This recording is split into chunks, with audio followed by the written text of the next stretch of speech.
Sasa bwana, dunia inasadikika sio moja, na tunaishi kwenye multi universe. Nikisema multi universe, dunia ambazo ziko nyingi. Yaani jinsi ambavyo mtaani kwako kulivyo, kuna dunia nyingine mtaani kwako ndipo kulivyo hivyo hivyo. Vile ambavyo wewe upo unaishi tena katika dunia nyingine kama ulivyo. Yaani hii dunia tolea kopi kama 5 4 6 ziko hivi hivi. Kwa hiyo kama mimi hapa yuko DJ Mark mwingine katika dunia nyingine. Katika dunia nyingine tena yuko kama huyo. Katika dunia nyingine tena yuko kama huyo. Sasa kazi inaanza, kuna mtu anatiwa moto akiwa amekaa kwenye kiti. Anatiwa moto akiwa mzima. Anaonekana anakiwa anafurukuta hapo. Anataka kujinasua lakini haikuwa rahisi. Kitu inaitwa Redux. Redux. Mimi ni DJ Mark. Zoedara achichi kama kama taus kama kawezi.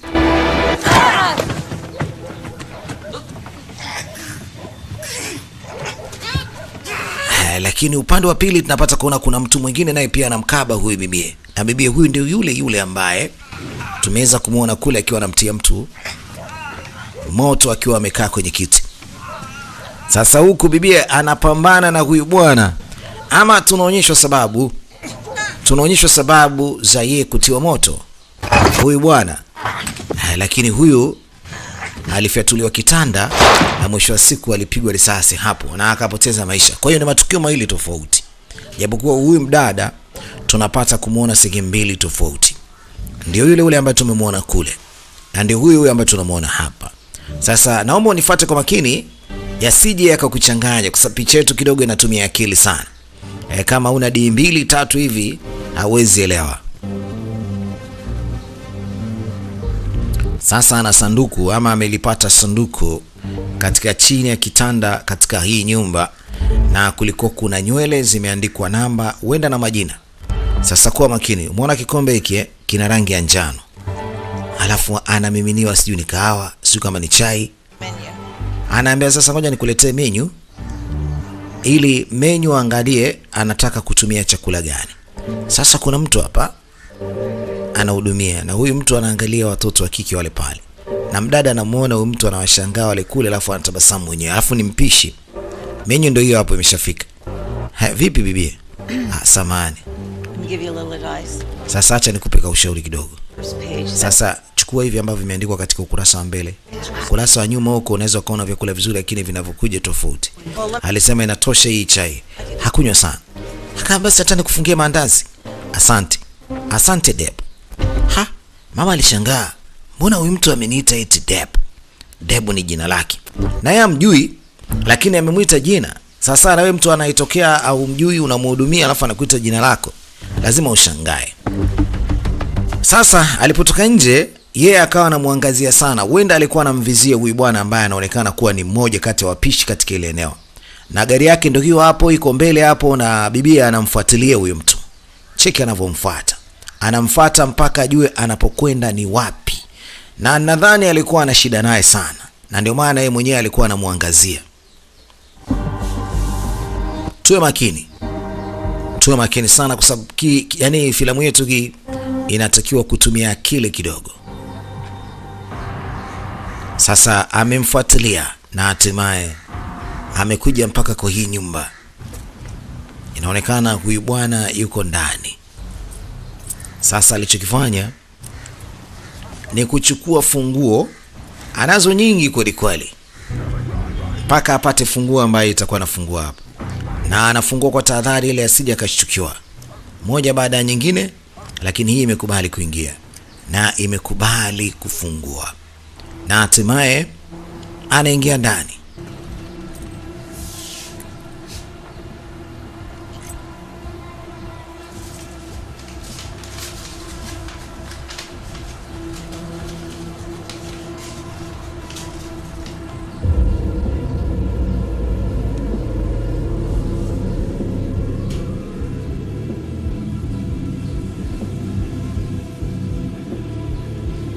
Ananyata na kuingia katika nyumba ya mtu na nia na makusudio ni kumfuatilia yule mpishi kutoka katika ile hoteli ambayo yeye alihudumiwa.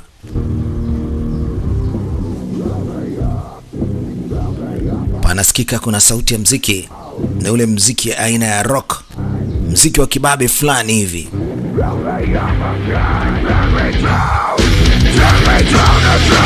Lakini ndani panaonekana pana mtu amelala. Wow. Where's her body? Sasa anauliza mwili wake uko wapi? Number 12. Namba 12. Liv? Si unamfahamu huyu namba 12? Sasa niambie kuhusu yeye. What her name? Jina lake ni nani? Anaonekana vipi jinsi alivyo? Where is she? Yuko wapi? Jina lake alikuwa anaitwa Ana na alikuwa anaishi miaka yote 14 pasi na shaka yote. Na mwisho wa siku wewe ukaja ukamteka. Sasa anataka kujua tu yuko wapi. Where is she? Ina maana ukumbuki? Tafadhali usiniue. Anajitetea. Kiufupi, kwa nini anamuulizia huyu mtu namba 14? Kwa sababu tulipata kuona alipambana na mtu kama huyu na mwisho wa siku alimuua pale kwenye kitanda. Na alitafuta akapata kuona nywele ya namba 14, ndio anakuja kumuuliza na huyu. Na amekuja na hapa pia namuuliza tena yuko wapi wa namba 14. Sasa na ndipo alipoingia kwa chini pale akakuta tena kuna nywele namba 12, akaichukua. Sijajua kama 12 ama ndio 14 yenyewe. Yaani kiufupi tutajua tu mbele taratibu. Kile kikombe cha kwanza kilikuwa kina rangi ya njano. Lakini kikombe hiki cha pili ambacho tunakiona hapa, bibi anahudumiwa katika hoteli ile ile, yani the same hotel. Na mhudumu ni yule yule, lakini leo mhudumu wa ndani kabadilika, tofauti na yule ambaye alimfuatilia mwanzo. Ina maana amemuua, ndio maana haji hapa, ama hapa ni wapi kwa mara nyingine. Anahudumiwa tena na yule mama. Anauliza, jikoni anafanya kazi nani? Alisema jikoni anafanya kazi Gustav pamoja na Marvin. Kwani unamtafuta mtu? Neville's not working? Neville vipi, hayupo? Anamuulizia Neville. Neville huenda afanye kazi hapa. Anamtafuta Neville. Neville huenda ndi huyo hapa. Cream sugar. Nikuwekea cream na sugar. Yaani amwekee maziwa na sukari. Lakini hakutaka kusubiria. Yule mtu aliyefanana tumeweza kumuona akiwa amemuua kule nyumbani kwake wakati anamfuatilia. Huyu wa leo anamuua hapa. Inakuwaje watu wanafanana? Na hoteli zinafanana hivi. Sasa kwa bahati mbaya sana wakati anamaliza kumuua yule bwana, polisi kaingia. Anamwambia bibi, usiteme, usimungunye, tulia ulipo. Usikimbie.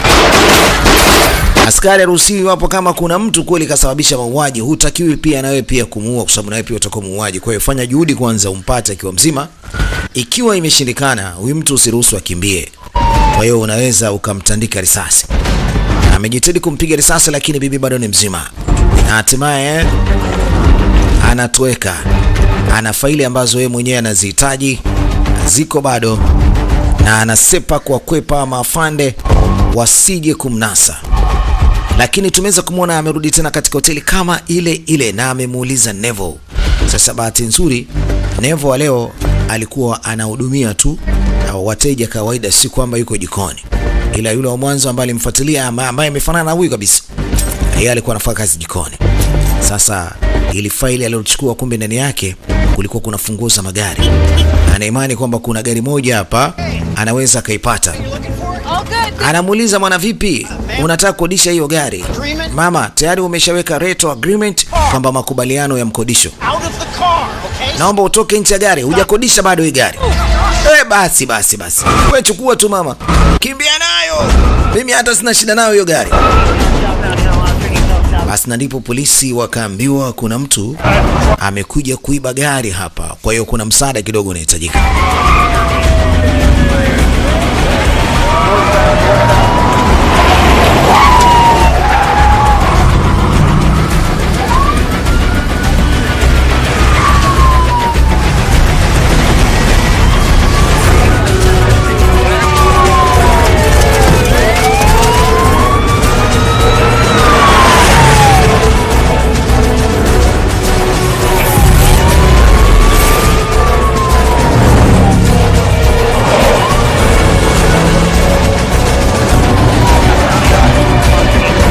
Bahati mbaya sana polisi wamepata kuiona ile gari, wameifumania na wanamkimbiza vibaya sana.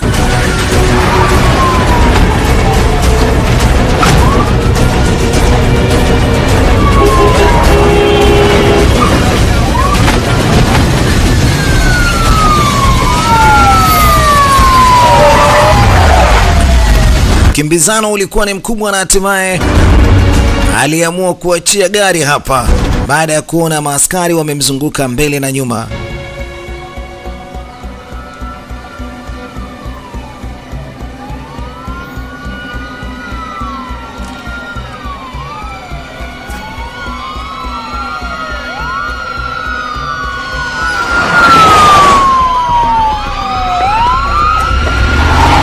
Patamu hapo. Titi. Sasa katika mkimbizano anaingia katika hiyo hoteli hapa. Huenda alipokuja katika mji huu alipanga hapa, na pindi alipopanga hapa ameamua kurudi tena katika chumba kile, na kulikuwa kuna bonge la sanduku. Hebu zingatia kwanza makazi jinsi yalivyo. Angalia nyumba, angalia rangi, angalia kila kitu. Anaambiwa fungue, lakini wakati ule yeye anabeba kila kitu chake. Sasa leo ndo tutajua ni kwa nini anarudi the same hotel. Tutajua leo.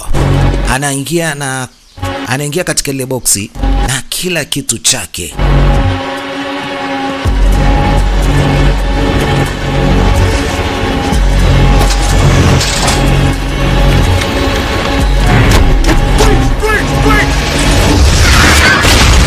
Hatimaye mlipuko mzito unasikika. Hebu angalia vizuri hii nyumba, utakuja kuelewa nini na kusudia, nini na kueleza. Jamaa amefanikiwa kuingia ndani, lakini pindi alipoingia ndani hamna kitu, na hata ile bomu lilikuwa ni la vumbi tu, yani la upepo. Sasa hebu angalia, nyumba ni ile ile, alafu sasa hakuna kitu ambacho kimeharibika, na chumba ni kile kile, na hatimaye lile sanduku linadondokea huku. Sasa hapa ndipo ambapo nataka nikuelekeze. Kama nilivyokuambia mwanzo, dunia zetu tunazoishi ni nyingi zinazofanana. Mtaani kwako jinsi mitaa ilivyo, na wewe jinsi ulipo, basi na ndipo kuna mtu mwingine kama wewe na mtaa kama huo katika dunia nyingine. Yani na tena dunia nyingine, na dunia nyingine, na dunia nyingine. Yani kiufupi dunia zinafanana, ziko nyingi kweli kweli. Tunaishi katika dunia tunaita multi universe. Sasa ameamka katika kichumba, lakini kumbuka sio pale ambako bomu limelipuka, lakini mazingira kama yale. Sasa hapa kuna watu wanataka kukodisha chumba kile, lakini huyu anakuja kusema jamani, samanini, chumba nimeshakichukua na mimi vitu vyangu viko ndani. Hawa ndio walikuwa wanataka kuchukua chumba kwa ajili ya kukaa na familia, lakini anasema tayari vifaa vyake viko ndani na funguo alishakuwa nayo, kwa hiyo analipia yeye. Basi akawa amepata kile chumba. Ni chumba kama kile. Nakumbuka ameondoka katika dunia hii nyingine akiwa anatumia hili box hapa. Yaani hili box sasa ndio njia ya kutoka dunia ya kwanza kuelekea dunia ya pili. Lakini mfanano ndio huo wa sehemu hizo hizo ambako yeye anatua. Kwa mfano kama akikaa katika hicho chumba ambacho kwa sasa unaniangalia, umeona ama unanisikiliza, akikaa katika chumba kama hiko, anatokea tena katika dunia nyingine, lakini katika chumba cha hicho ambacho kama alivyokuepo. Ndivyo ambavyo tumeweza kuona, kwa sababu ile nyumba ilikuwa imebomoka, lakini huko ametokea katika nyumba ambayo haijabomoka, lakini ndio same house. Na hatimaye sasa anarekebisha pale ambako hakupo sawa, sababu safari hii huwa inafanya kidogo hichi kifaa kama kuharibika. Alipokimbia kule amekuja huku, kuna ngozi na damu, anajaribu kusafisha. Sasa nia yake ni kumtafuta msichana mmoja, na huyo msichana ni mtoto wake, na ndio maana ana funguo za makazi ambayo yeye anajua anaenda huku kufanya nini. Haya, sasa huyo msichana mpaka sasa hajampata, na ndio maana pindi alipoweza kumuuliza yule bwana, alimuuliza niambie jina lake nani, akamwambia jina langu mimi naitwa, jina lake anaitwa Ana. Yani kwa maneno labda katika dunia ambayo yeye anatokea, yule msichana alikuwa anaitwa Ana, ama mtoto wake alikuwa anaitwa Ana. Huenda sasa katika hii dunia nyingine ule msichana huenda familia yake imembadilisha jina. Yani wewe hapo upo katika dunia nyingine, lakini wazazi wako wa kule wanaweza kukuita jina lingine. Kama ulikuwa unaitwa Juma, kule unaitwa Njomoke na vitu kama hivyo. Kama ulikuwa unaitwa Edward, kwa sasa hivi utaitwa Rumagisa na vitu kama hivyo. Umeona? Kwa hiyo ndio maana anajaribu kumuuliza ule bwana kwamba niambie mtoto wangu umempeleka wapi? Niambie mwili wake uko wapi? Yaani the same kile ambacho kinatokea hapo kwa sasa. Kama mimi jinsi ninavyoongea, basi kuna DJ mwingine ambaye ni kama mimi katika dunia nyingine, na sasa hivi ninavyotafsiri naye pia anatafsiri hivi hivi. Hii movie jinsi ambavyo natafsiri naye pia anatafsiri dunia hii, hiyo dunia nyingine naye anatafsiri hivyo hivyo. Na ndio maana anauliza mwili wa mtoto wangu umeupeleka wapi? Sema uko wapi? Tutaendelea kujua. Basi wakati ule anakuja katika makazi hapa. Kwa maana hiyo ameshakutana na mtu huyo katika dunia nyingine. Huyo ambaye anamueleza hapa. Katika dunia nyingine alishakutana naye mara kadhaa. Kwa mara nyingine tena anamuona hapa. Lakini huyu wa dunia hapa hajawahi kumuona huyo mwanamke. Kwa hiyo hamjui. Ila yeye anamjua kwa sababu alishamkuta katika dunia huko nyingine. Alimuuliza, "Uko kwenye vacation?" I have lakini niko time gam. Ni nzuri. Naweza nikakugea hiyo. Akasema siwezi kukataa. Nipatie tu. Wewe ni mpya hapa. Anamwambia huko ndani bwana kuna burudani kama zote.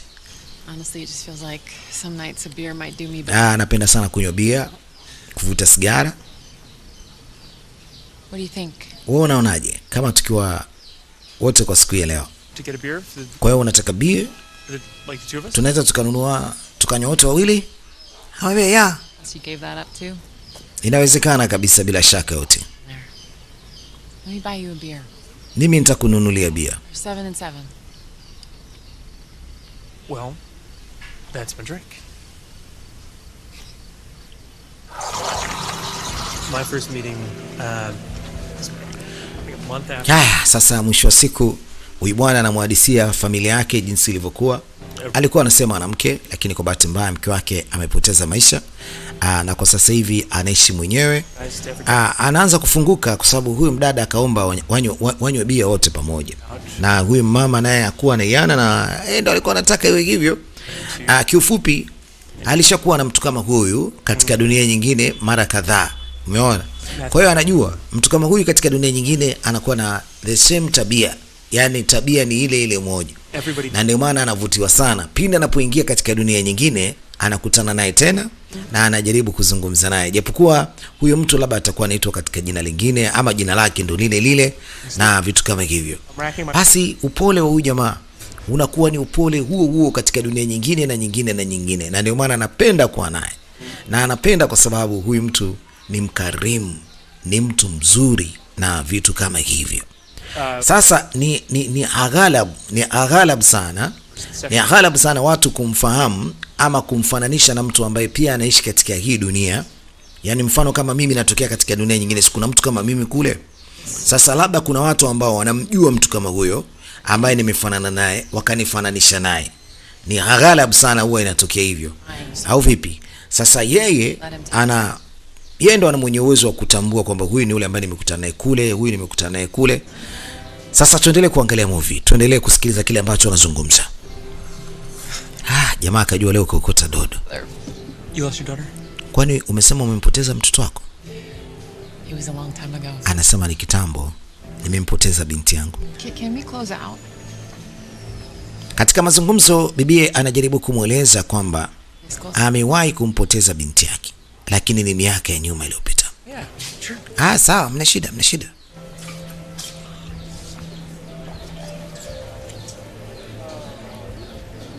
Sasa kuna mama mmoja katika harakati za kumwangalia huyu mdada anakuja gundua ni kama anamfahamu. Irene? You remember me? Hivi unanikumbuka? Mimi naitwa Mrs. Becker. Mimi ni mwalimu wa mtoto wako kipindi kile nilipokuwa nasoma. Kelly? Irene Carey? It's not her. What? It's not her. Sio yeye. She's gone. Yule mama alishapoteza maisha baada ya kufiwa na mtoto wake. My God, that's right. Mwenyezi Mungu wewe. She was an old student. Labda amefanana naye tu. Alisema unajua mtoto wako alikuwa ni mtoto mzuri sana. Na umefanana kabisa na ule mama aliyepoteza maisha. Hakutaka kukaa sana japokuwa alimueleza yule mama unanifananisha na mtu ambaye sio mimi.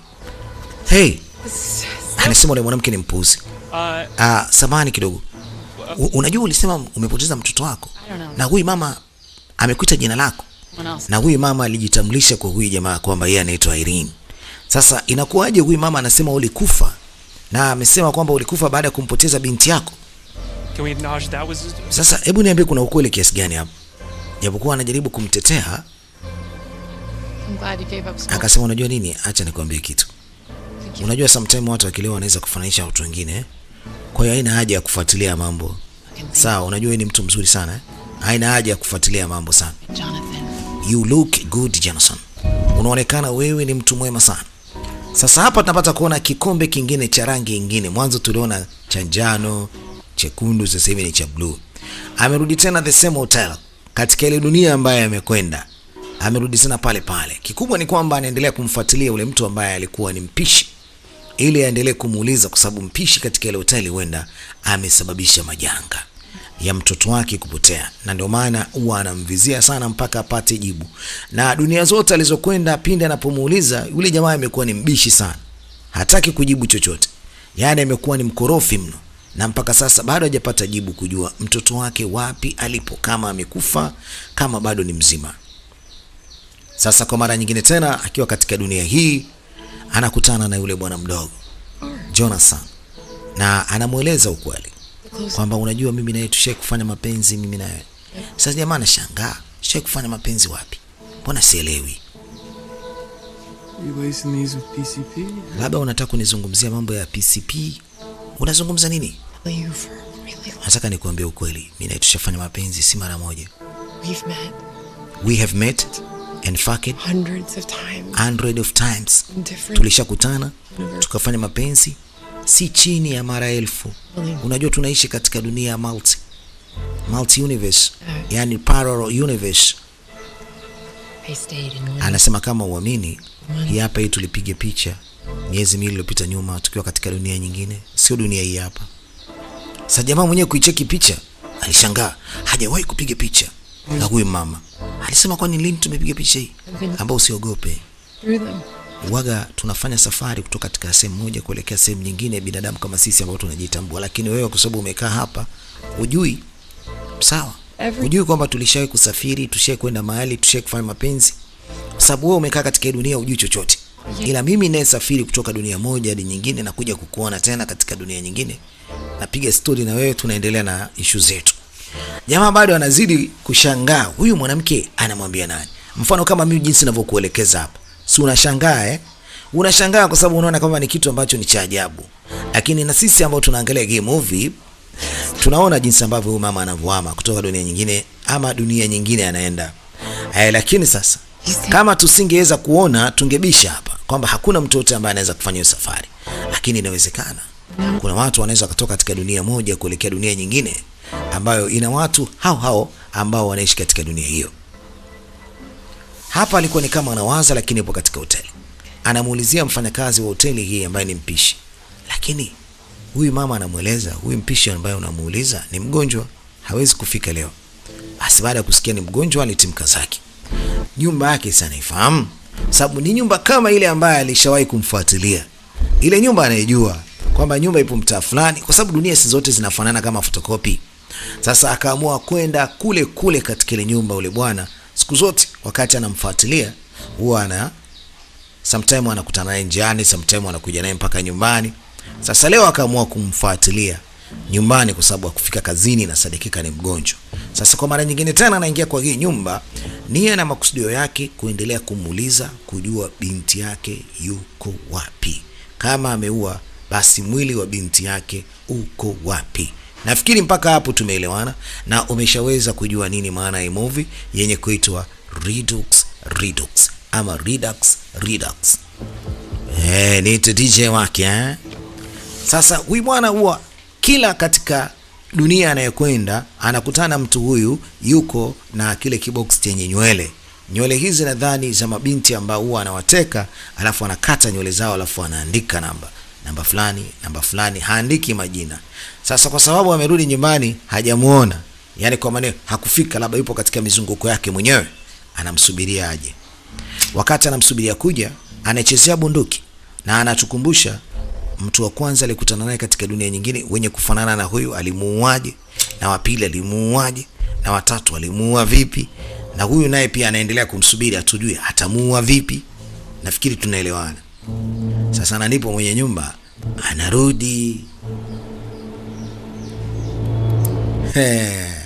Leo atakabiliana naye vipi huyu anayekuja katika nyumba yake? Lakini bahati nzuri, kumbe alikuwa si mwenye nyumba, bali ni wale ambao wanapeleka barua katika makazi ya watu. Wenzetu bwana wana special delivery, ama unaweza ukasema delivery. Ukiwa nyumbani unalipia tu kwamba bwana, kama kuna vifurushi vyangu, barua zangu ziletwe indirect, mimi nitakuwa namalizia.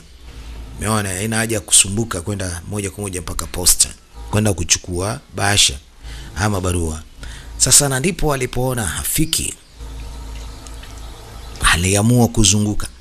Anaizunguka nyumba, yani kiufupi anatafuta labda kuna kitu ambacho anaweza akakipata. Nini tena? Who the fuck are you? Wewe ni nani? It's okay. I'm not gonna hurt. Hapana, mimi sijakuja hapa kukuumiza. Katika makazi wakati anatafuta bwana, kumbe kuna mtoto wa kike alikuwa ametekwa. Oh, mwenye nyumba ndo akaamka. Aya! Dadake. I'm on your side. Mimi niko upande wako. Listen, if he gets a job, Sasa akamwambia, sikiliza, run. unatakiwa tuondoke wote hapa. Huyu ambaye amekuteka nataka nikutetee, nikuokoe. Siku zote hakuwahi kumpata huyu binti. Hakuwahi kumpata zaidi ya kumuuliza yule bwana na anashindwa kujibu, anamuua. Lakini leo alipokuja katika dunia nyingine, anakutana na huyu binti akiwa hapa. Sasa sijajua huyu binti ni mtoto wake ama vipi. Akamwambia yupo ama hayupo. Alisema he's gone. Binti wakati anauliza yupo ama hayupo, akaambiwa hayupo, amekimbia. Basi wakaingia kwa gari. Sasa leo kachukua gari ambayo inaitwa Pensaki. Yaani ni gari ya mkodisho. Mara nyingi pindi anapoingia katika dunia, sikuna magari ya kukodishwa na kampuni ambayo anaivamiaga siku zote. Ni kampuni ile ile ambayo anaivamiaga katika dunia nyingine, yani kiufupi. Alivamia ile kampuni ambayo tumeweza kuona amechukua gari jeupe, akaachana gari ya njano, leo kaamua kuchukua gari ya njano. Zote hizo zinakodishwa. Kama unafika hapo unalipia, unahitaji kuitumia, unachukua, unasepa nayo. Haya, tumsikilize kile ambacho unazungumza hapa. Binti anasema I'm so hungry. Anasema nitakupeleka unapohitaji. Anampeleka ndani ya Footburger ama Fatburger. Amemlisha mabaga hapo, binti anakula mabaga. Sio mchezo. Anaambia unajua kuna watu wanakutafuta sana. Hebu nikuulize unaishi wapi? Anasema mimi naishi katika grupu la watoto wa mayatima wasiokuwa na wazazi.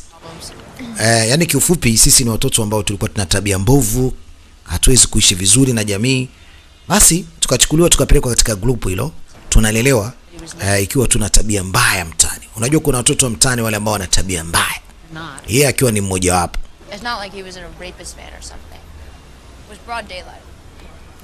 Sasa anasema kuna mtu mmoja bwana ambaye ndio yule ambaye ulikuja kunikomboa pale.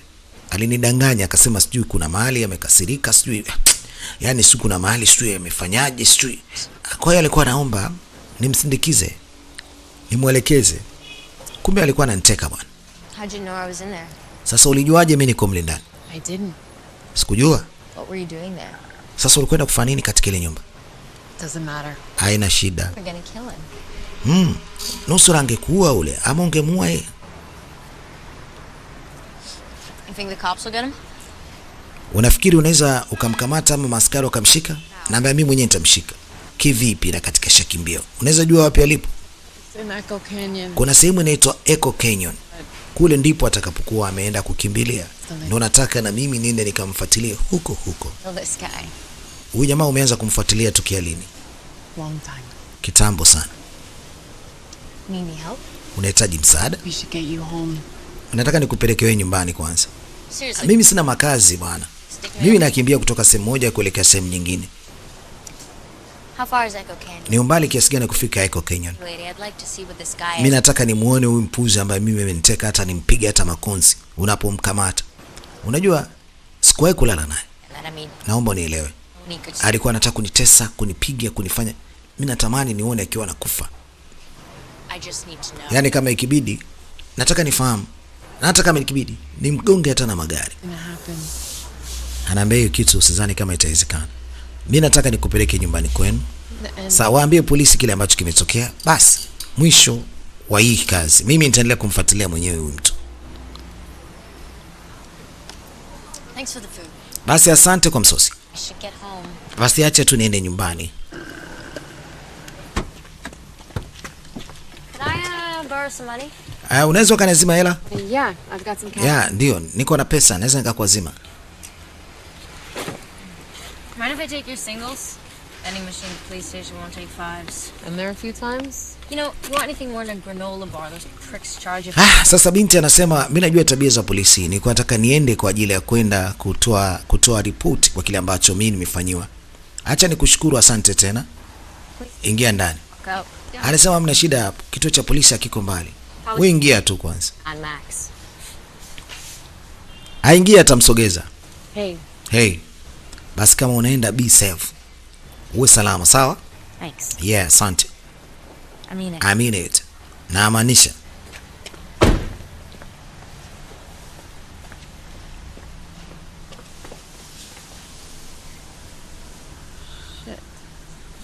Shit. Kanibia nini? Shit.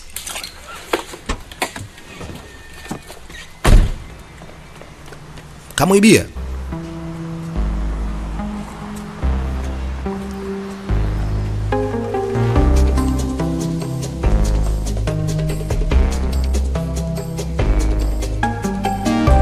Binti tumesikia tabia zake ni mbaya, na ndio sababu ameshindwa hata kuishi na wazazi wake.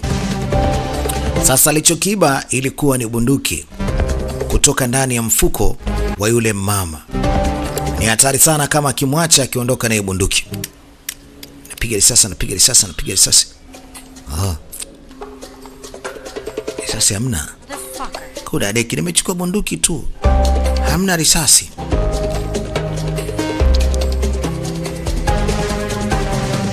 Sasa anakwenda kununua risasi.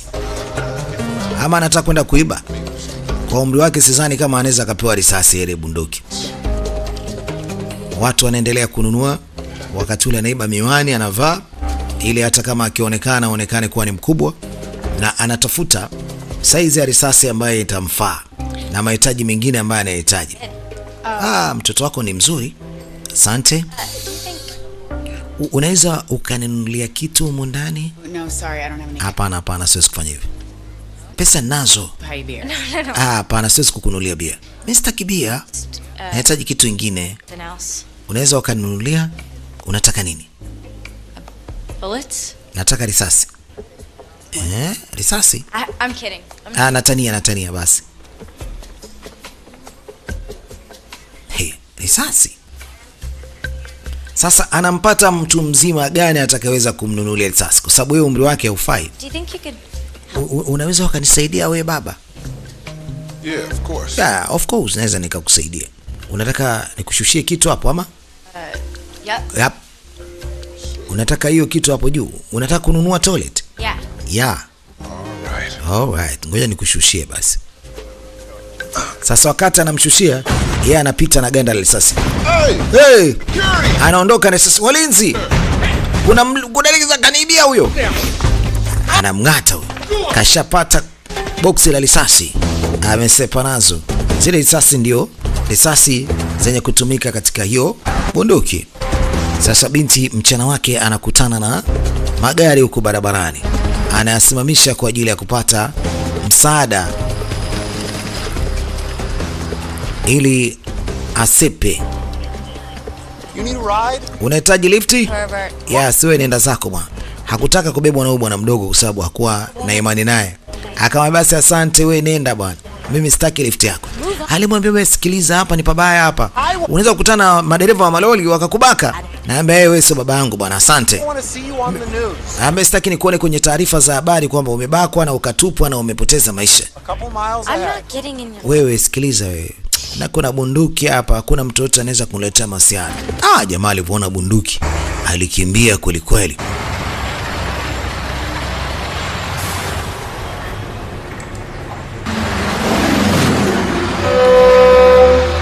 Haya, binti anaendelea kuomba lifti akiwa amesimama hapa, na kuna gari inasimama baada ya kuiomba lifti.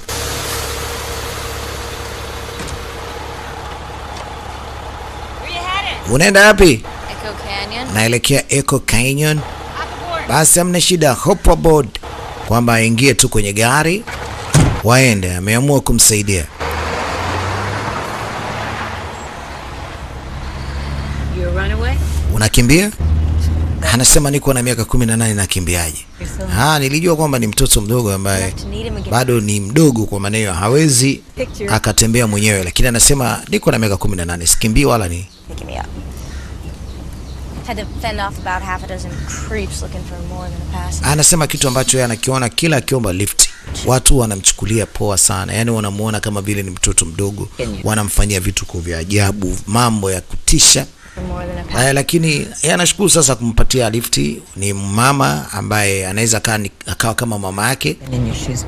Lakini anataka kujua huyu binti wapi anaenda. Canyon's about 2 hours north. Anamwambia Canyon ni kama masaa 2 hivi kufika, kwa hiyo jifunike. Sana kama utahitaji chakula, hapo mbele kidogo kuna sehemu kwa ajili ya kuweza kula. Akasema sawa, mna shida. Asante. Binti anapumzika ili watakapofika sehemu ya msosi washuke, watakula, alafu wataendelea tena na safari kwa sababu ni masaa 2 kufika sehemu husika.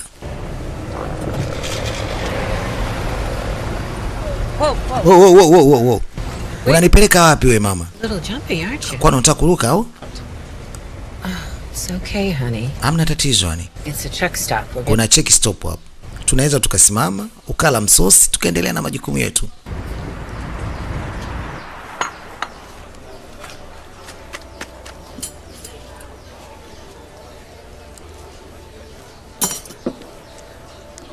Binti jinsi anavyoweka asali. So, what brings you? Sasa kwa nini unaelekea Echo Canyon?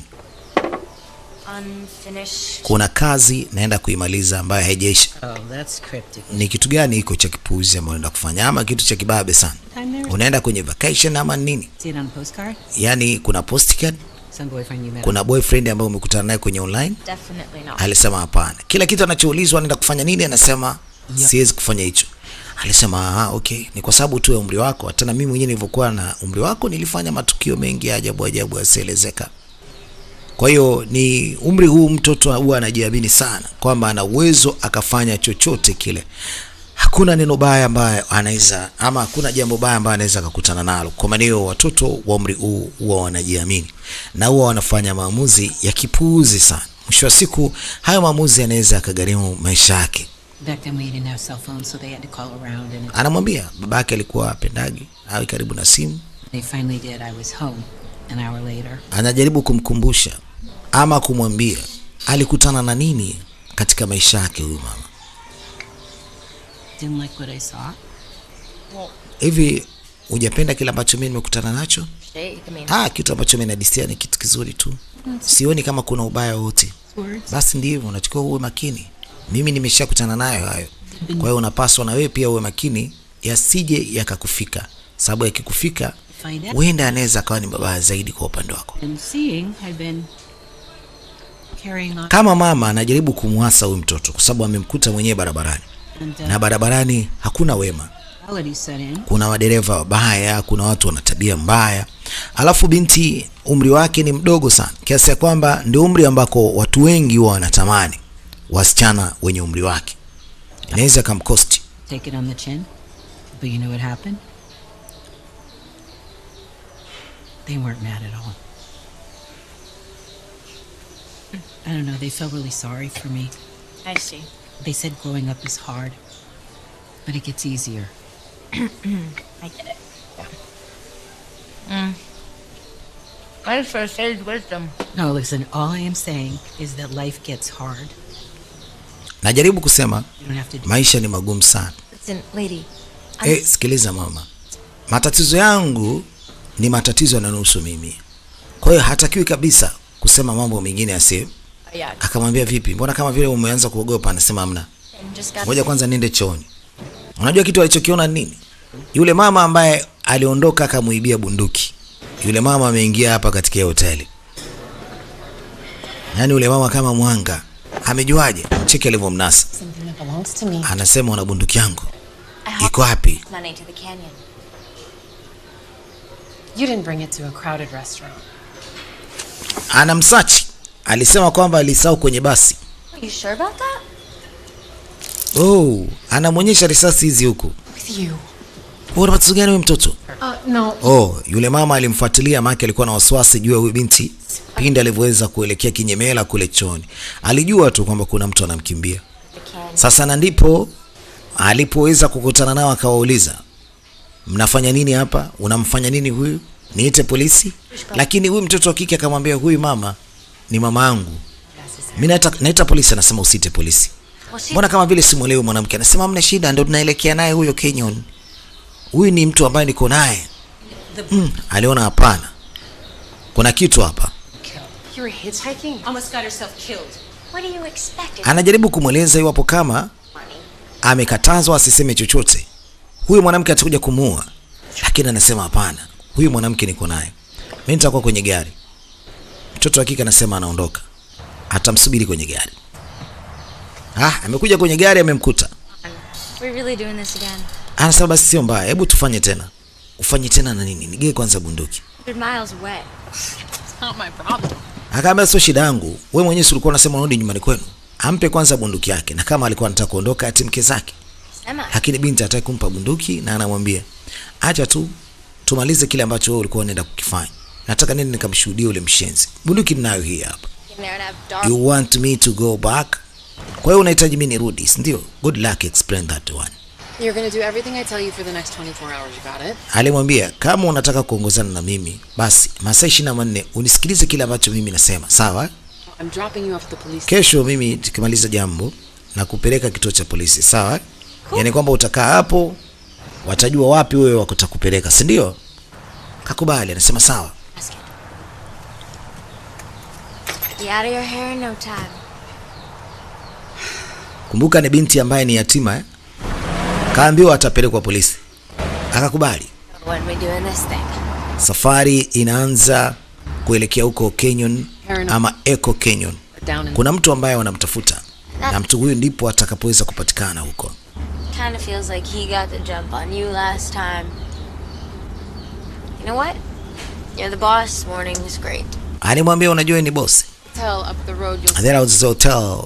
Kuna hoteli pembeni kidogo hapo na na hii barabara. Kwa hiyo waende wakapumziki, kesho asubuhi waendelee na majukumu.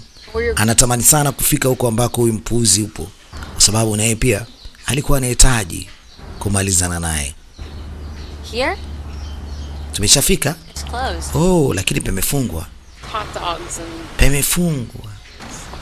Kuna sehemu ya kujazia mafuta, lakini pia kuna sehemu hapo hapo pana chakula cha jioni, lakini pemefungwa. Sasa mtoto anapata kuliona ile sanduku, anamuuliza hilo sanduku ni nini? Alimwambia mna kitu. Akamuuliza mbona limeonekana kama bomu? Looked like a fucking bomb. it's not a bomb. Sio bomu, You're gonna nuke the whole lake. labda ni nuclear weapons, That to me. linaweza likaangamiza mji mzima hilo bomu. Stay away. Akamwambia it is not a bomb. Train's leaving in 5 minutes. Acha kwanza achukue baadhi ya vitu, wana dakika 5 za kukaa hapa ili waweze kwenda kwenye supermarket. Waga kuna misosi ile ya kwenye mabox lakini mwisho wa siku mwenye hii sehemu anajaribu kuwaeleza kwamba wameshafunga, kwa hiyo inabidi tu aende, hata kama wakinunua kesha hayupo. Lakini wao wakaendelea kuchagua vitu, watalipa pesa, na hata kama kutakuwa kuna chenchi sio mbaya.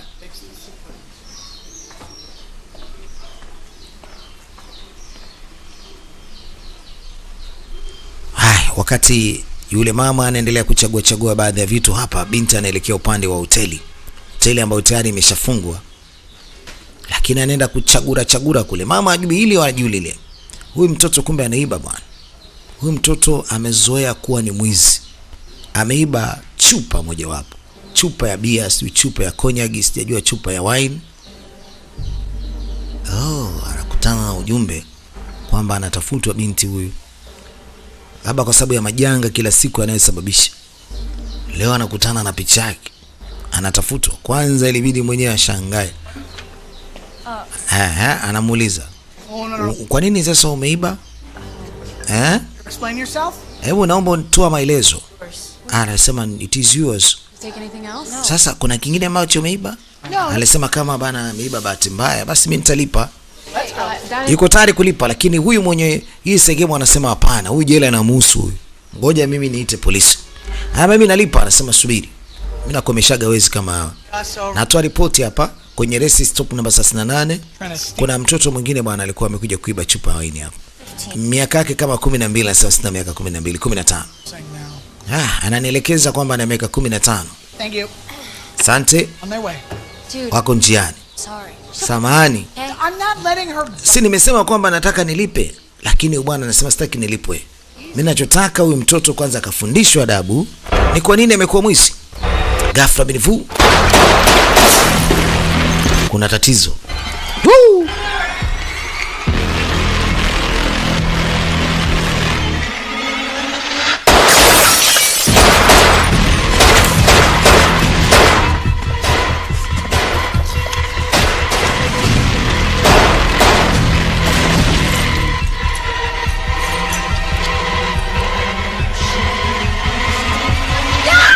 No! Alijaribu kumwambia asipande juu, asinyanyuke. Alikutana nacho mzee. Hatari.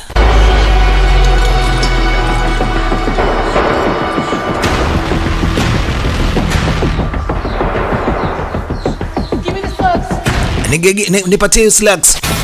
Nipatie slugs. Nipatie slot. Anamwambia mpatie slugs ambazo ni risasi.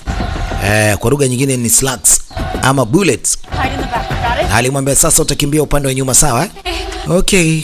Sawa. Binti karata. Haya, 1 2 3. Anakimbia kwa upande wa nyuma sasa. Atokee kwa uani.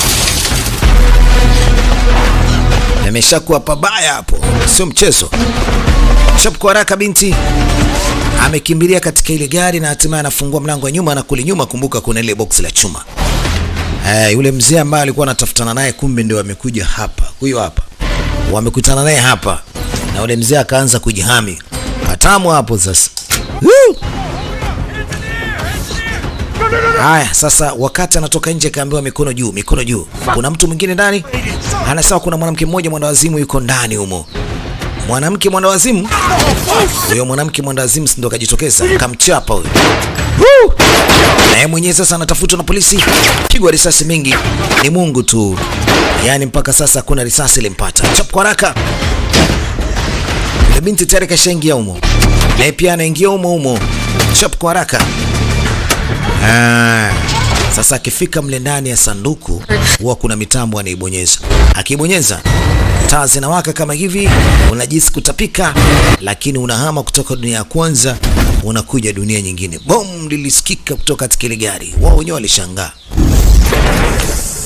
Gari limebaki halina kitu, lakini ile boksi likadondokea katika supermarket ama katika sehemu ya kujazia mafuta kama ile lakini ni katika dunia nyingine. Sasa dogo alikuwa ajui. Akauliza jamani kwani kuna nini tena? Mbona kama ni wanda wazimu ambao umetokea huko ndani? Mbona sielewi? Mbona nilikuwa najisi kizunguzungu? Mbona mataa ajabu? Mbona nilikuwa tunatekeseka? Mbona tumbo lilikuwa linachemuka? Alikuwa ajui kumbe ndio mitambo ilikuwa inafanya kazi na hatimaye wametokea sehemu kama ile lakini ni katika dunia nyingine. Huku hakuna wale maaskari tena. Huku lile gari halipo. Lile gari kule limebaki tupu. Sasa binti ndio anakuja kushuhudia maajabu ya kwanza ya dunia. Mbona tumetokea hapa? Mbona hatuko kwenye gari? Yeye alijua bado wapo ndani ya gari. What the fuck just happened? Anauliza what fuck just happened? I can explain. Sasa mtoto wa kike anataka kujua kitu gani kinachoendelea. Mama akamwambia, "Nitakupa maelezo. Wala usiwaze usiwazue. Nitakupa maelekezo."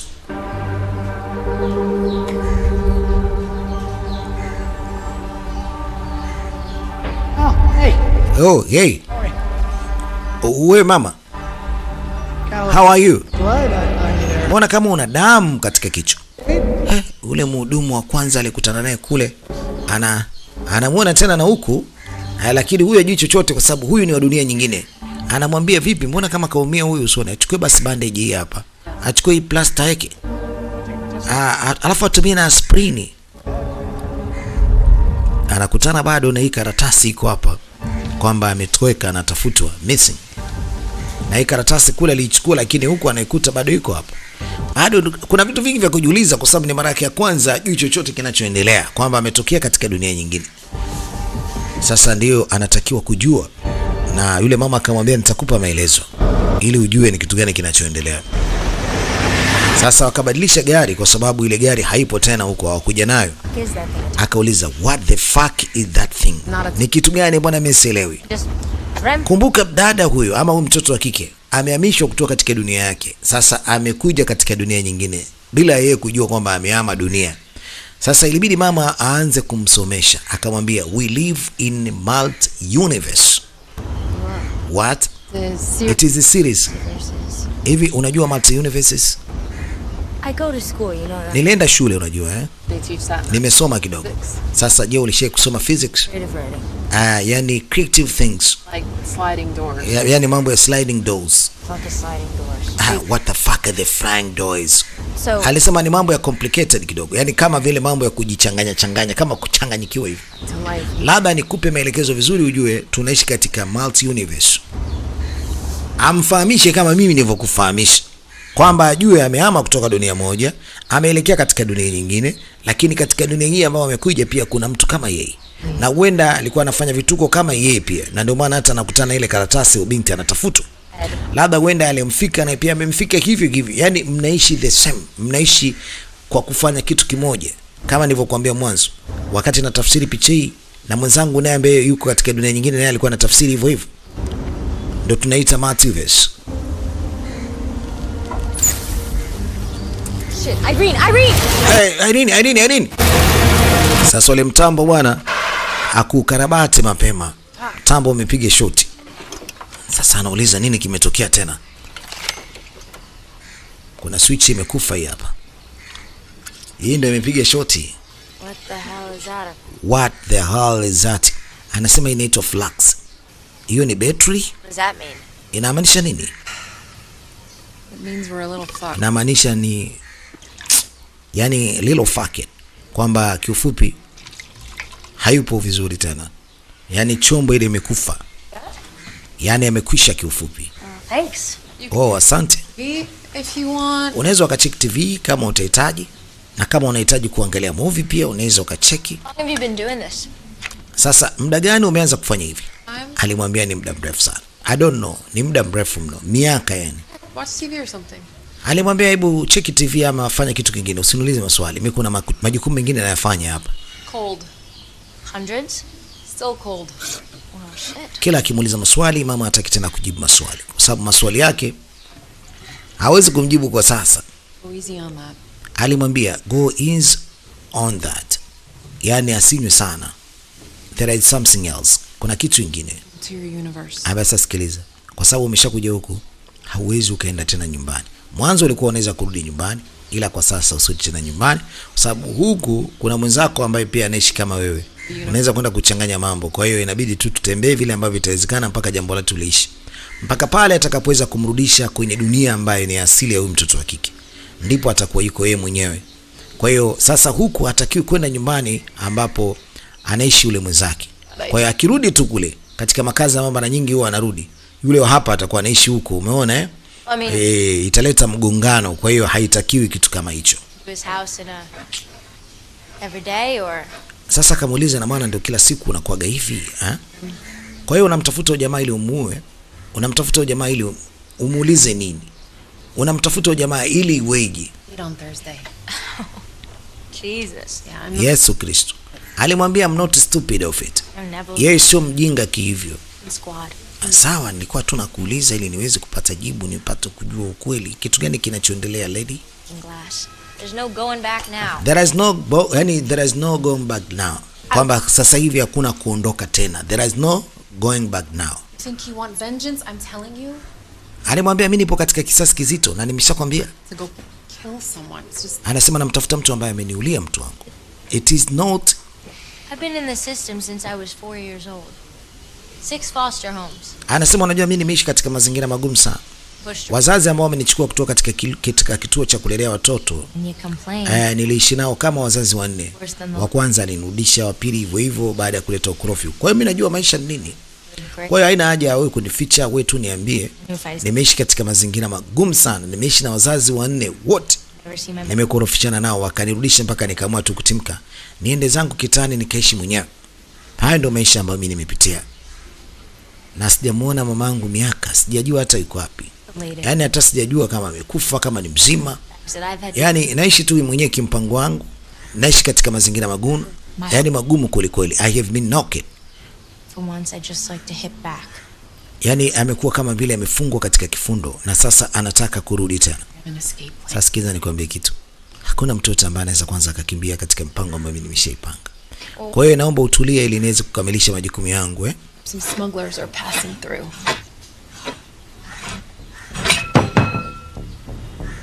Alikuwa anapunguza bunduki ili iwe ndogo ili aifanyie majukumu yake ya kazi. What about today's? Dumpster. Wakati ule pindi walipoweza kuamka, walikwenda kufanya kazi yao. Who's Jack? Huyu jamaa nani anaitwa Jack Clarkson. The person, he's a phone number.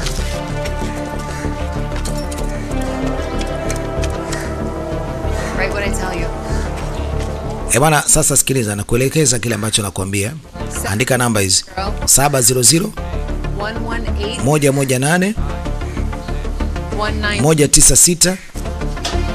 This is some born identity. Anasema sisi some born identity. Mbona kama vile ni kodi za born identity hizi? Hizo ni coordinates za design gani? Ni za nini?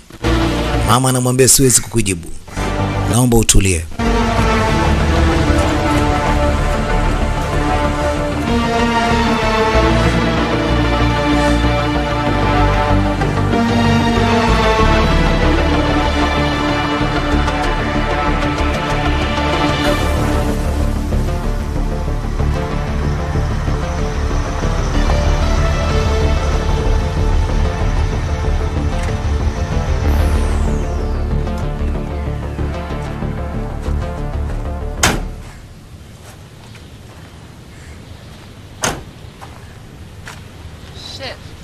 Shit. Miss them.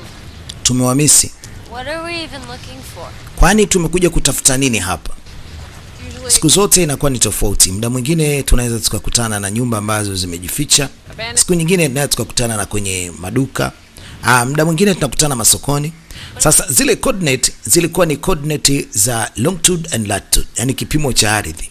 Sasa hapo alikuwa ameelekezwa afike hapa kwa ajili ya yeye mwenyewe matatizo alikuwa nayo. Yaani kiufupi sio kumtafuta mtoto, bali ni kutengeneza kile kifaa ambacho kinamsaidia kuhama kutoka dunia moja kuelekea katika dunia nyingine. If you're lucky. Well, what if you're unlucky?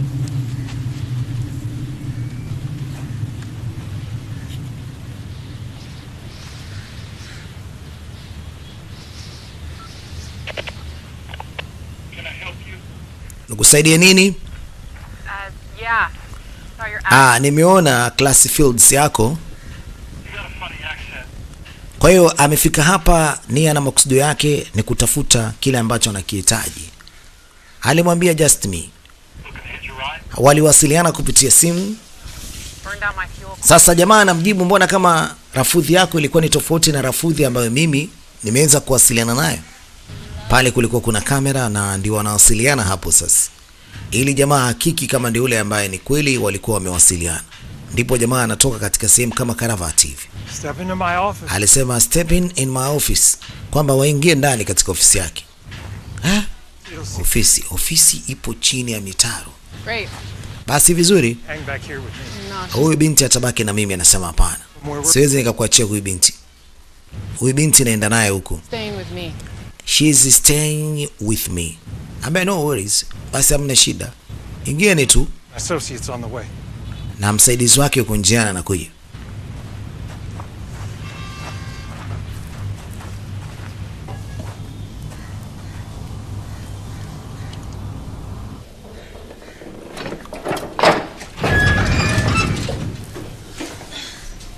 Can't see shit. Haoni chochote. Wameingia ndani kuna kiza bala. Basi na ndipo wakawashawasha kidogo vitaa na akacha mlango ukiwa wazi mpaka pale ambapo atakuja msaidizi wake na atawasaidia kile ambacho yeye anakitaka huyu bibi. Sasa ni watalisheni ni Pepsi ama? We're good. We good. We are good. Tuko vizuri. Walitakiwa kupewa vinywaji lakini wakasema wako vizuri. Hamna haja ya vinywaji. Wow. She as fuck. Jambo limekaa jema hili, limekaa vizuri. Naambia sasa just stay close. Tuwe karibu. Kunaonekana kuna gari inakuja. Labda ndio huyo msaidizi ambaye atakuja kufanya biashara na wao. He's here. Naona ameshafika. Go sideways. Just get behind me. Sasa inabidi ukae nyuma yangu.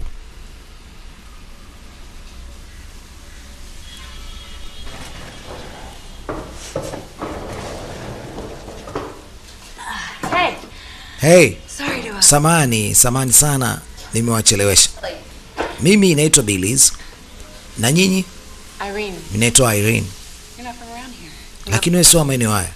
Neither am I. Hata na mimi mwenyewe sio maeneo haya. Sorry, it's Samani. Travis. Kama Travis amewazingua kidogo, tansamee. So unajua sometimes jamaa anazingua. It's hard to find good help. Yaani kivupi anaanza kutoa siri za mwenzie kwamba ni mzinguaji. Lakini hajawazingua mpaka sasa, wako vizuri. Sasa kilichobaki wapige dili. Wanasema tunahitaji fuel call. Sasa mnahitaji fuel call, yani kwa maana mtaka kufanya safari. Independent gal. Kwamba mnafanya tu independent girls just out. Kwamba mnataka kusafiri kuelekea katika multi universe. Alisema mimi naye chombo cha kusafiria. Kwa hiyo kuna zana kidogo nahitaji. Haya. Kumbe mna vya kwenu. Alijua kwamba hawa alikuwa anahitaji kuingia katika chombo cha safari kuhama katika sari moja kuelekea sari nyingine. Hakujua kwamba hawa wako na mtambo wao wamekuja nao na una kasoro kidogo ama shida ya kitu kinachoita fuse ama fuel. They're built for like bigger. Basi ina shida. Ila sasa chombo anachokihitaji pesa zake ni nyingi kweli kweli. Chombo namba 375. The 375 is exactly a Lexus. Anasema exactly. Unajua hii ni kama Lexus. How about this? Bei yake ni mbaya. How about this? 375 with us and we'll give you as many rides as you want. Basi kama ni vipi, kama kuna hicho chombo wako nacho, waachie kama wanaweza kuwafanyia repair.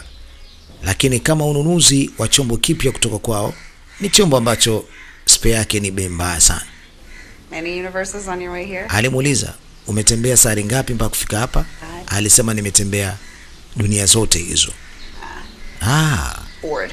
Kwa hiyo unaweza kuafford kununua hii ya kwangu, si ndio? For sure. For sure. Basi ngoja nikuelekeze, ndio hii hapa. It's a bit pricey if you're looking to pay cash. Sasa anataka kulipa cash ama anataka kulipa kwa kutumia kadi? A trade that you're looking for. Kwa hiyo anafanya biashara design gani hapa? We're going. Whoa. Tunaondoka. Like, Tulia. I got Sijakwambia bei kubwa bwana. Bei ya kawaida kabisa. Na kama unaona ni bei kubwa, hebu tukae chini tuelewane. Haina sababu ya wewe kutukimbia. bit of a faux pas on my part, but it's all good. We're gonna chill out. And We are gonna chill out. Tuweke mambo sawa tu, hamna shida. Kila kitu kitakwenda sawa bini sawia. They go for 500 back home. Tunakugea 1500. does it look like you're Hivi unakiona hiki kidumana cha 1500? Ongeza hela. How much have you got? How much have you got? Una shilingi ngapi? 22. Alisema ni 2200. 2200. Hebu jishikilie kwanza. Tulia. Cash, and I'll see if Sasa akamuuliza kama iko na cash au kabisa. Alisema ipo kwenye gari. Ila kuna pesa kidogo hapa. Lakini wana jumla 2500. 2200 sio 2500. Sasa basi bomba, ngoja niweze hesabu.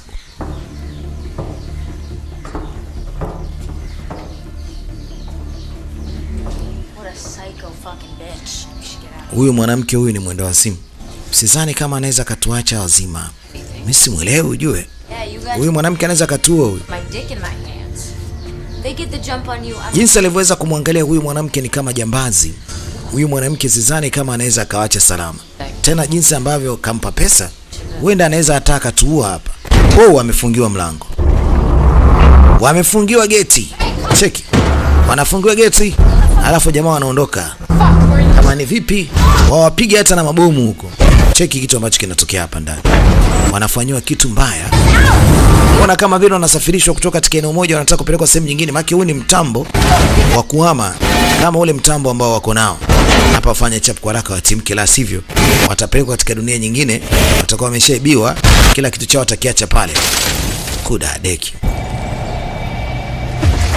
Wamefanikiwa kuondoka wakiwa bado wazima. Wananaswa. Hawajahama bado. Wako pale pale, mtambo kule ndani umeshindwa kufanya kazi. Bibi anajitetea. Anashikwa na yule mtoto wa kike mwingine. Tulia. Tulia kudadiki zako, usicheme usichimungunye. You know? Sasa mimi nachotaka ni kuvunje. Yaani nisikubakishe. Hey, shut her the fuck up!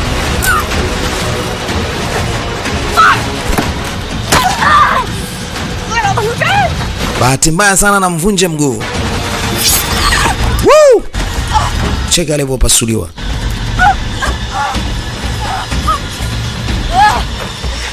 Dada anajitetea huko. Pigwa risasi kwa dadake. Woo!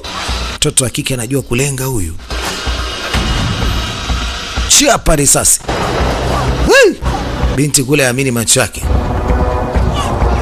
kwamba kuna mtu anaua kule, anaua mauaji ya kutisha sana. Just leave her. Let's go. Mwache bwana. Tuondoke.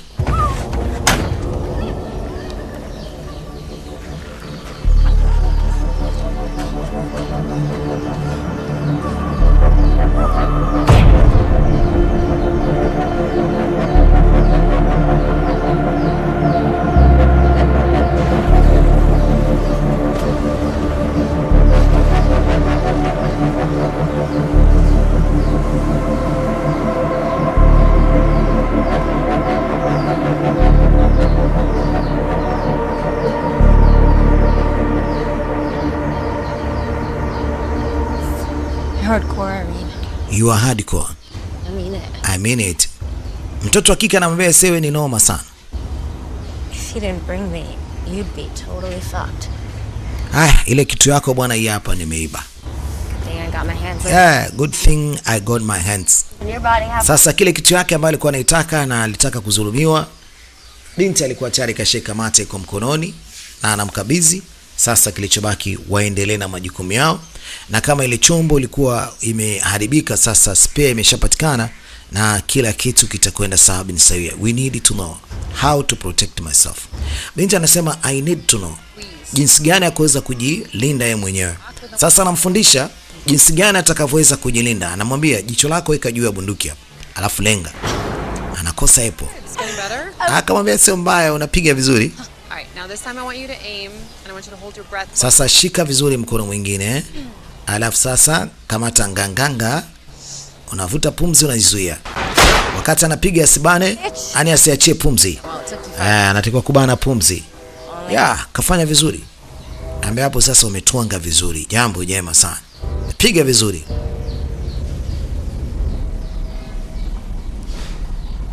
What is this place? Hapa ni wapi?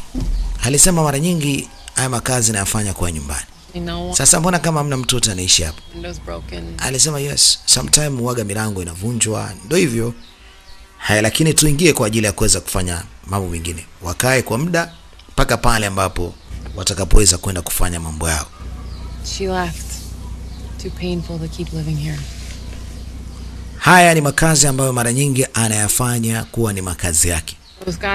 Nyumba kama hii pia katika dunia ambako anaenda huwa ipo. Kwa hiyo sasa ndipo anaingia katika makazi kwa ajili ya kukaa mpaka kesho asubuhi. Wajua wanapoamka wanamka wanaenda kufanya nini. Over our heads. I come here more often than you think.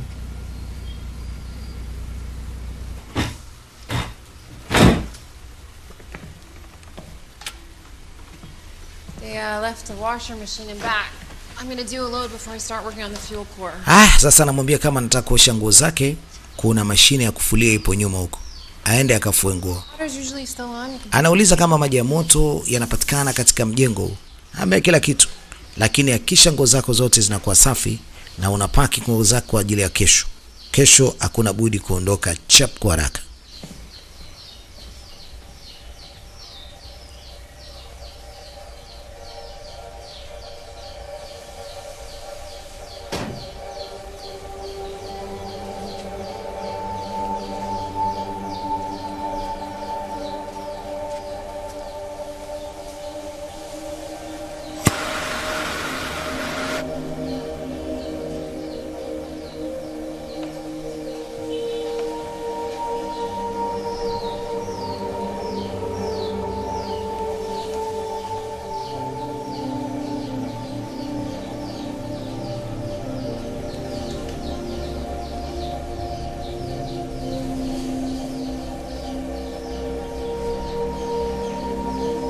Haya, sasa kilichobaki ni kupumzisha.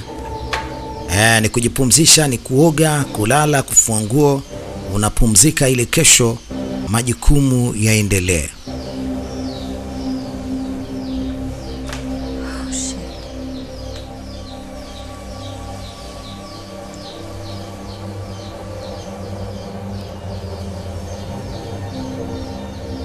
Hey, I'd rather you didn't hang out in here.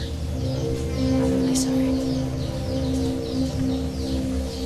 What's in your hand? Nothing. Anamuuliza kuna nini katika mkono wako, anasema hamna. Sikaona pakiti ya sigara, sijui kaichukua ile. Anapoulizwa anakataa, anasema hamna kitu. I don't know how it happened exactly. Anasema unajua, sijajua kitu gani ambacho kimetokea. Yaani sometime huwa anakisia tu. They don't really mention how someone kills themselves in their obituary. Jesus. Yesu Kristo. Not like I can call someone and ask. Sasa kuna mtu mmoja nataka nimpigie ili niweze kumuuliza. In every other universe. Kwa hiyo wewe umeshakufa katika asari nyingine? Anasema just like it. Labda huenda wenzangu wengine ambao walikuwa wanaishi katika asari nyingine wamekufa. I don't know. Lakini je, inakujenga tofauti? Anasema hapana. I don't know. Sijui chochote. Mimi niko na hii mashine ndio naama. My universe is all one. It gave me purpose. Sari yake ni moja tu. Ila yeye anafanya safari kutoka sari moja kuelekea sari nyingine. Hey, you go numb. But you don't go numb. They put that word in your mouth. You go paralyzed. Everything shuts down except for your brain. Keeps going in these mad spirals that won't stop, just racing, redlining, even when you sleep. And just when you think your brain is running so fast, it just has to give out. It doesn't quit. It just keeps going and going and going. You want to shut it down, reset it, just for a minute. But when sleep and booze... Sasa cha muhimu ni kwamba ulale, upumzike, utumie dawa za maumivu, tujue kesho tunafanyaje, kwa sababu bado mimi na harakati za kumpata mtoto wangu ambaye mpaka sasa sijajua wapi naweza nikampata. Na huyu mtu ambaye naendelea kumtafuta, nataka nihame katika dunia hii nielekee dunia nyingine ili niweze kumpata. I didn't have the machine. Kama nisingekuwa na hii mashine nisingeweza kuhama. Nisingeweza kwenda kumtafuta binti yangu. What else could I do? Sasa unafikiri kitu gani ambacho ningeweza kufanya? Anasema basi ndio kitu ambacho kinakufanya kuendelea kuwa mzima. Hawa Shinzo wamenichukulia kitu ambacho kina maana kubwa sana. But I lost whatever humanity. But I lost whenever humanity I had left. Kiufupi amepoteza kile kitu kinaitwa ubinadamu kwa sababu ya unyama ambao ameweza kufanywa. Katika huu ulimwengu hakuna kitu kinachoitwa usamalia wema. Sasa kilichobaki ni unyama. What he did to Anna. You don't want this. Of course I do. I can't stop. It is never. Reoccurring nightmare. Naweza nikasema imekuwa ni kama vile nightmare. Siwezi kuacha kumtafuta binti yangu hivi. I want to be. Or you won't recognize who you've become. The other versions of me had it better. Anasema version yake kwa upande wake mwingine, yeye ni mtu mzuri. Lakini anaamua kuyafanya yote haya kumtafuta mtoto wake kwa fujo kwa sababu ni lazima ampate. Hawezi akabaki hivi hivi bila ya kumpata mtoto wake, na ndio maana anaama kutoka sari moja kuelekea sari nyingine. If you never went looking, I wouldn't be sitting here. When we first came to this universe, I had this overwhelming feeling. Unajua, mimi nimeweza kuja katika dunia mpaka niliona kwamba sistahili kuwepo katika dunia. Huenda sikutakiwa kuja kabisa, lakini tokea nimeanza kuonana na wewe, kuna vitu ambavyo ni kama vimebadilika. I feel like I don't know. Nice kama vile like maybe we were always supposed to find. Yani naona kama vile tunapaswa wote tuendelee kuwa pamoja, mimi na wewe, kumtafuta huyo binti yako.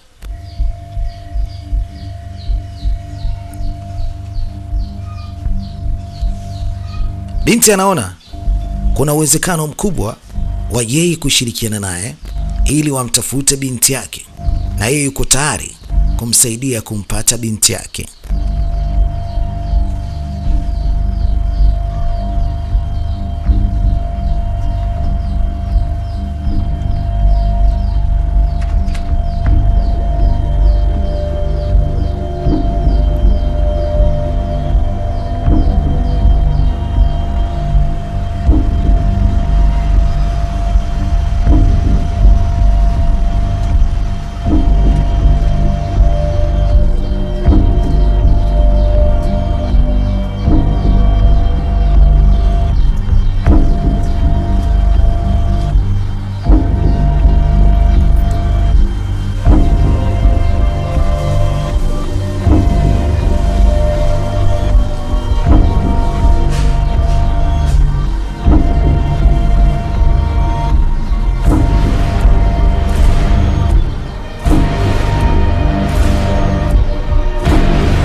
Sasa hapa amekuja kuona chumba hiki kina kile kiboksi, na kile kiboksi nywele namba 13.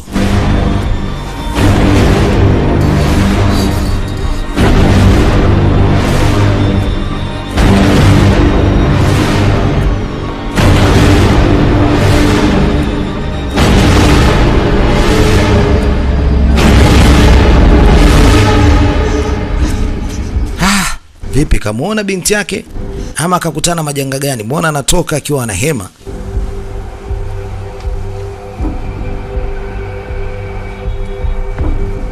Bado yupo katika harakati za kumtafuta binti yake. Kumekucha, anatafuta vitu katika hii nyumba, kukutana na mauaji mengine yametokea hapa.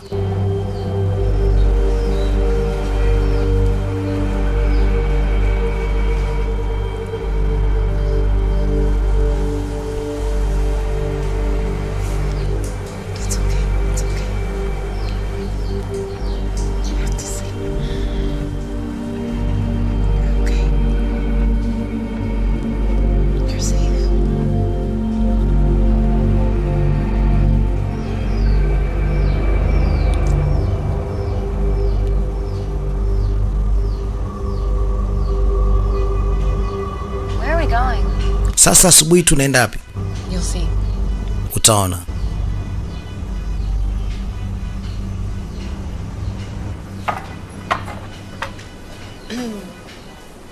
Such a hated fast food. Mimi waga nachukiaga hii fast food, vyakula chapchapu vya haraka haraka. There's something I gotta tell you. Kuna kitu nataka nikueleze. The machine's fixed. Mashine imeshakuwa sawa, imeshapona. Okay. We're going home. Sasa tunaenda nyumbani. Nini? How'd you like to live with me? Kwani unataka kuendelea kuishi na mimi? Dude, what are you talking about? Wewe unazungumza nini? The machine's working. Mashine inafanya kazi. We can walk right out. Tunaweza tukatembea tukaelekea popote pale, lakini mimi nataka nikurudishe katika mji ambao mimi nimekutoa. Uishi maisha yako kawaida. Anasema we are doing this. Irene, what the fuck? I went to his house last night. Jana nimeenda katika nyumba yake ule jamaa. Nimeona binti yangu amekufa. You killed him? No. You killed him? Umemuua? Stop. I'm going over there. Sikiliza, acha mimi niende nione. Can't. Irene anamwambia usiku ulipokuwa umelala, mimi nilikwenda katika nyumba ule bwana. Nilichokiona, I'm dead. I'm dead. Nimekufa. He killed me? Aliniua? Tell me. Niambie basi Irene. Niambie. Alimwambia it is over. Wait. It is over. Njia pekee ya sisi kuzuia hili ni kukurudisha ulipotoka. Sio sasa. Killed me. Kwa hiyo aliniua. I'm not gonna just... I'm not just letting him. Siwezi kuruhusu aniue. Yaani kiufupi labda uenda wa hapa. Huyu binti wa hapa alikutwa ameuawa. Rot in his house and you want to give him a fucking pass? No fucking... Kumbuka yeye alikuwa ametekwa pia kutoka katika ile sayari ambako yeye anaishi, lakini yeye alikombolewa. Lakini wa hapa katika hii sayari ambao wamekuja, wa hapa alikutwa amekufa bafuni. Alisema it is done. You are alive. Wewe ni mzima hapa. Sio shida. Doing that. Sawa? Daughter. Sikiliza, mimi sio binti yako. Mimi sio Ana. Ushanielewa? Don't push me. Usinilazimishe. Clear. We are doing this. We are doing this. Sasa mimi namtafuta yule ambaye kamuua huyo ambaye kafanana na mimi. It's over. Alimwambia kutembea na mimi it is over. She kidnapped me. Kwa hiyo aliniteka, sio? He took me. She's just took me. Fuck me. Why the fuck is nobody... Sasa kaanza kupiga kelele. What the fuck is wrong with you people? Wewe mwanamke vipi wewe? Fuck me. Huyu kwanza ameniteka mimi huyo. Ameniteka. Oh, get off. Anamwambia tulia. Baada ya kuona mwenzake kama vile kamkataa, alimwambia Mia, tafadhali. Mbona umekuwa hivi? Hebu ita polisi. Msimamisheni huyo. Msuie. Lakini Chapo aliondoka baada ya kuona binti ni kama alipagawa. Sasa hawezi akaondoka na gari akaona kama anachelewa. Cha muhimu tu aingie kwenye ule mtambo, Chapo kwa haraka atoke hapo. Watu wanashangaa mbona kuna kimbunga kimepita ghafla Benivu. Ni kimbunga cha kuondoka ule mtoto ama ule mama. Sasa mtoto anapotoka nje kwenda kumwangalia huyo hayupo tena. Ila alitokea sehemu kama ile ile aliyokimbia. Gari haipo ila ili kabati lipo hapa. Sasa ule mtoto anatoka. Anapotoka nje bado kuna vitu vya huyu mama viko hapa, hususan bunduki. Haki ule mama alikuwa anasafiri nayo bunduki. Na ndani yake kulikuwa kuna risasi. Lakini ule mama ndio kashaondoka sasa. Hayuko tena. Kabakiziwa na vitu vyake ule mama.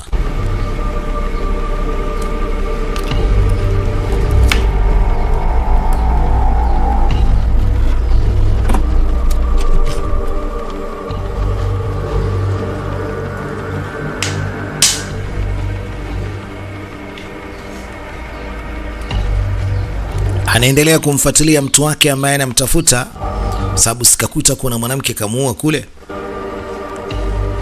Lakini akiwa hapa anakutana ule bwana mdogo ambaye mara nyingi wanakutana naye katika kila universe, kila dunia anapokwenda. Huyo hapa. Hey, samani kidogo. Hey. Kaka brother, hey. Hey, whoa, hey. Hey, whoa. Nani wewe? Sasa hizi Bum a smoke. unaweza ukanigia sigara kama unayo? Yeah, I don't have any. Alisema mimi situmiagi sigara, sina. Wait. Kwa hiyo umeacha? Sorry? Samani unasema? Can I buy you a drink? Naweza nikakununulia vinywaji? 7 and 7? Kwamba bia inaitwa 7. Do we know each other? Kwani unanifahamu mimi? Tunajuana? Yes. We. Yes. Sisi tushakutana. Tushakuwa marafiki. Friend of a friend. How about it? You wanna... Yaani mimi tushakuwa marafiki wa rafiki zako. Mbona sikuelewi mama? Unasemaje? Umekuja kusupport hapa au? Sometimes I... Hapana, kama inapendeza zaidi tukakaa mahali. Hata kama ni ndani tukakae tunywe. Tuzungumze. Na nahitaji kuzungumza na mtu. Sina mtu wa kuzungumza naye. Nadhani wewe unaweza ukanisaidia, wewe unanifaa sana. I'm the bad place. Yaani ipo katika wakati mbaya, sehemu mbaya. Naweza nikakutana nawe leo kidogo. Tuka hang out. Oh, fucking bitch. Yaani hang out kutoka na mtu. Do you want to come inside? Do you want to come? Kwa unataka kuingia ndani? Kama unataka kuingia ndani basi hamna mbaya. Tuingie ndani tukazungumze. Basi akasema basi ana shida, forget it. Forget it. Huyu mwanamke vipi? Wa huku bwana alikuwa sio mtu ambaye anaweza akazungumza sana. Wa huku alikutana naye yeye ni mshamba zaidi. Haelewi. Haya, sasa binti anaingia katika nyumba ya kuuzia silaha. Anataka kufanya wizi. Wakati mzee ametoka kidogo kusikiliza simu, Yeye anatafuta jinsi gani atakavyoweza kupata bunduki. Oh, kashtukiwa. Toba we. Wewe simama. Simamizeni wewe. Mwizi.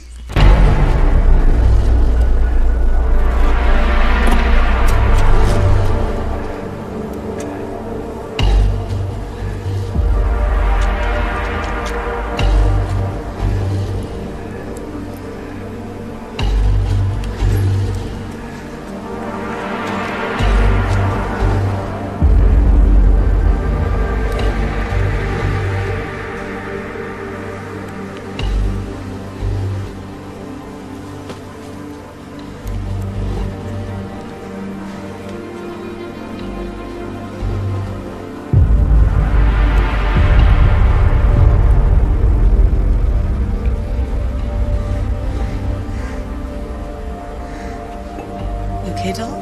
Yeah. You sure? Una hakika?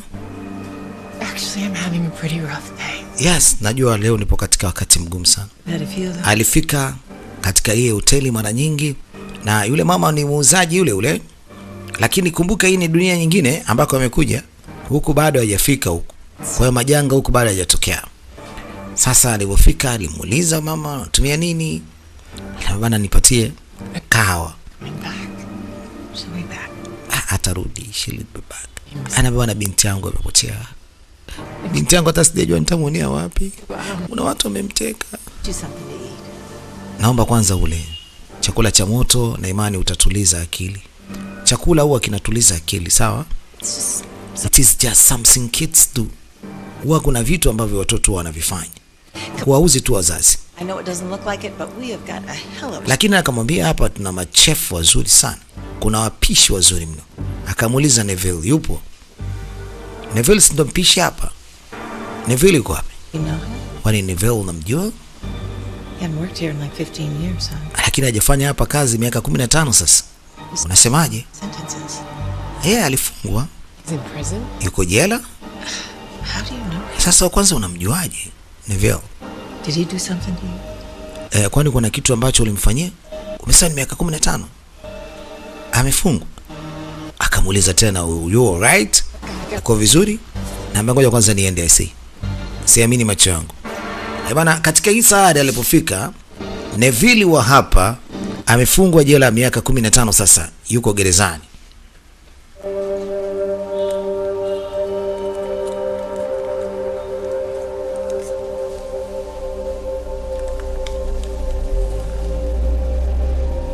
Alifanya kuondoka baada ya kusikia Neville yuko jela. Akarudi katika nyumba kama ile katika ile sare nyingine aliondoka, na ile nyumba mara nyingi ndio anaitumia kuja kuishi.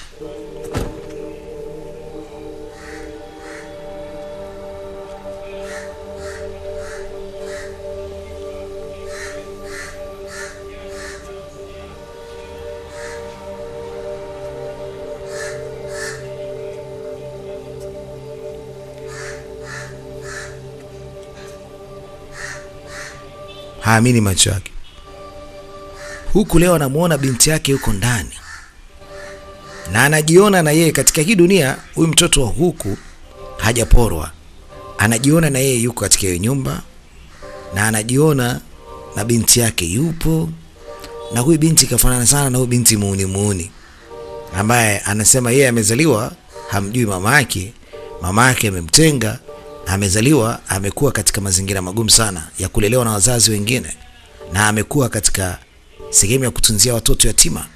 Lakini alipofika leo katika nyumba ambayo mara nyingi hupenda sana kufika, na huwa katika sari nyingine anakwenda anaishi kabisa, kwa sababu hiyo nyumba ndio alikuwa yeye anaishi. Ni anakutana sasa na yeye yuko hapo, na istoshe na binti yake pia. Binti anashangaa, mbona mama tena katokea nje? Nilijua mtu mwingine, kumbe niwe mama. Sasa mama umetoka tena nje, umekuja kufanya nini huko? I missed you so much. Nimekumisi sana. Huyu binti lazima ashangae, amemiss na kati ndani wamekumbatiana sasa hivi. Na mama vipi? Mbona sikuelewi? I'm okay. Niko sawa tu. Usiogope. You're freaking me out, Mom. Unanitisha mamangu. You are freaking me out. unanitisha. I'm not your mom. Mimi sio mama yako. What? Be safe. Naomba uwe salama. Don't talk to strangers. Usizungumze na mtu mwingine wote usimjua. Kwa heri. Haya ndio maneno ambayo mara nyingi wazazi wanawaambia watoto wao wadogo. Mama yake amemwambia yeye sio mama yake. Na wakati amemwacha ndani, mara akamwona nje, mama akabadilisha mpaka na mavazi. Mama alikuwa katika mazingira ya sintofahamu. Yaani atakuwa amemchanganya huyu binti asi. Akiingia ndani atamkuta na ule mama yake mwenyewe sasa. Sijui itakuwaje. Lakini huku walao kidogo ameridhika. Amemwona binti yupo katika mazingira salama, japokuwa sio wa kwake moja kwa moja, lakini si ndio hivyo binadamu sisi tunafanana. Tunaishi katika dunia tofauti tofauti, lakini dunia zilizofanana. Kwa hiyo sio mbaya iwapo kama huyu binti atakuwa bado ni mzima kwa upande huu. Lakini kumbuka katika mjuu pia yule mzee ambaye alimteka binti yake atakuwa bado ni mzima. Na anaendelea kufanya ushetani kwa watoto wengine. Na hapa ni huyo hapa anaendelea kufanya unyama na ukatili kwa mabinti wengine. Hebu tuone na huyu binti naye ameamua kumrudia ule baba kule katika ile dunia ambaye yeye ndio yupo. Anataka kwenda kumalizana naye kwa sababu si wa huku kashamuua. Huyu binti ambaye anamweka kwenye gari ndio binti ambaye amefanana naye. Huyu binti hapa. Sasa huyu jamaa lazima achanganyikiwe. Mtu aliyemuua anamwona tena huyo hapa na amemweka kwenye gari. I'm a fucking ghost. Anasema mimi jini kudadeki zako. I'm fucking ghost. Si anajua kwamba kuna mtu ameuawa kama yeye hapa. Ndio anamtisha na anamwambia mimi ni jini kudadeki zako. Kampiga risasi vipi? Yuko ama hayupo? Hayupo. Mbona atakoma huyu? Kama jini leo atauawa.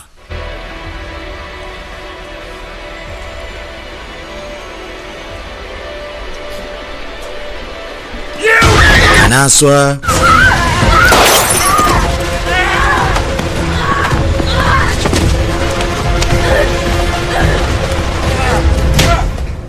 Bala. Kashadhibitiwa binti. Hey. Haya, ujini umetokea wapi sasa? Anasema I'm a fucking ghost. Na ujini wake sasa kashadhibitiwa.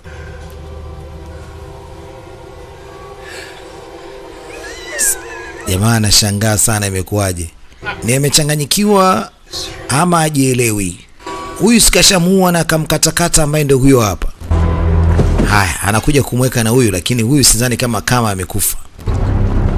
Sasa anaelekea kwenye canyon kwa ajili ya kumzika na huyu. Anazika maiti zote mbili.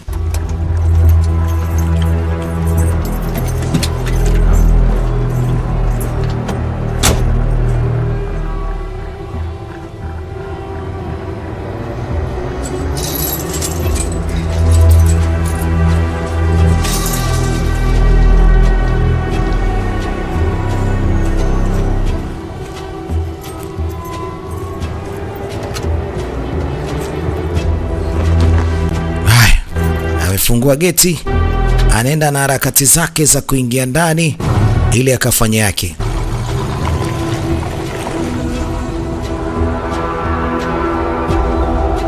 Sasa binti alikuwa bado ni mzima. Yule mdada anarudi katika dunia alikomwacha yule mtoto wa kike ambaye ametekwa kwa sasa.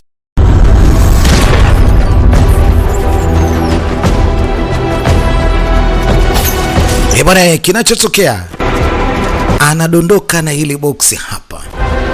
Anatafuta gari ambayo anaweza kaipata chap kwa haraka na anajaribu kwenda kumwokoa huyu binti, la sivyo anaweza kuuawa. Lazima afanye chap kwa haraka, la sivyo atauawa.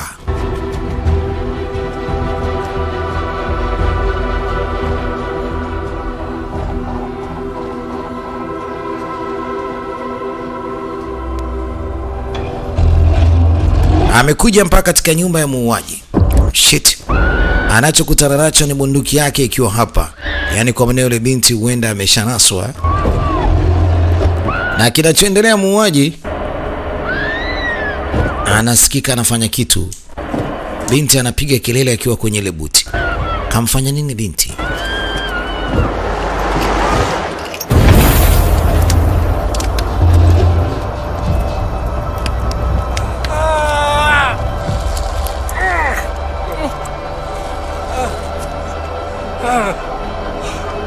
Binti katika harakati alimtandika risasi ya kwenye bega. Anajiweka sawa.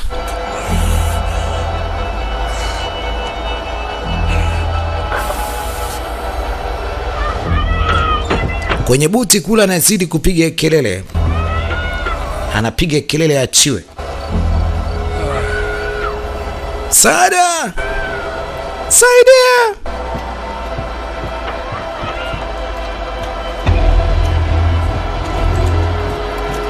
Anaendelea kupiga yowe. Kamfungulia. Alimwambia huyo ndugu yako naye pia alikuwa sungura kama wewe.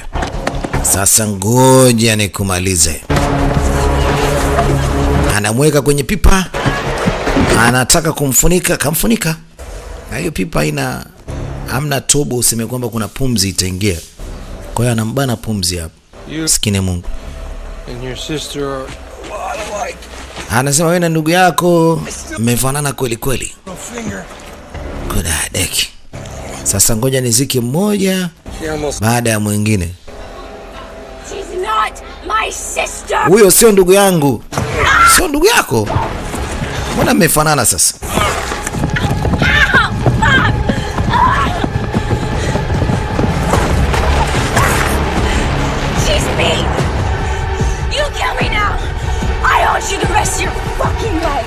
Mtoto wa kike anasema mimi sio ndugu yake wala simjui huyo. Kudadeki, mimi ni ghost. Naoma sana. Sasa anamwambia tulie, anamtoboa. Anamtoboa bwana. Lakini ndo kidogo katoboa hapo, anampa pumzi. Hapo anaweza kaishi. Sasa ngoja nikuache uishi hapo walau kidogo. Ngoja nisikue kwanza. I put your sister down quickly. Acha kwanza nimzike ndugu yako chap chap. Alafu nakuja wewe, nitakutwanga nikuache maiti yako ikiwa uchi. Ili mbwa waje watafune vitumbua hivyo. Killing them quickly is bad luck. Na kuwa mtu chap chap ni bahati ama ni nuksi. Yani bahati mbaya, nuksi. Bad luck. I'm gonna let you die slowly. Slow. Nataka nikuache ukufe taratibu. Nasema niachie. Aileen nisaidie. Aileen. Anambiringita na anampeleka kunako maji ili akakufe taratibu taratibu. Anaenda kumdumbukiza kwenye kina kirefu cha maji huyu.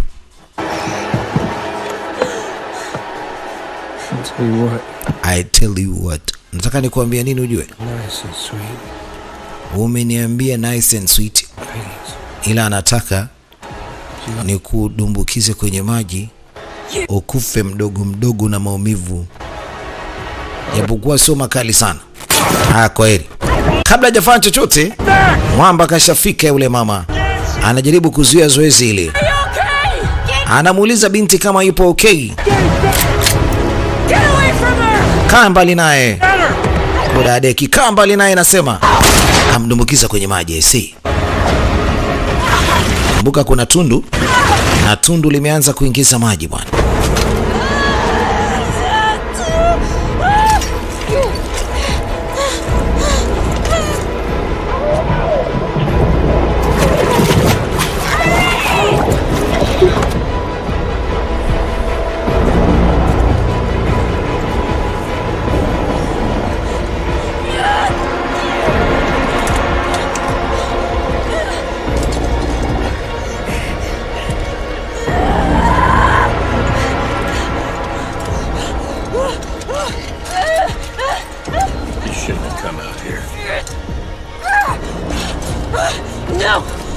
No. No. Kaingia kwenye mitego na pia sasa ameingia kwenye mfumo wa mzee.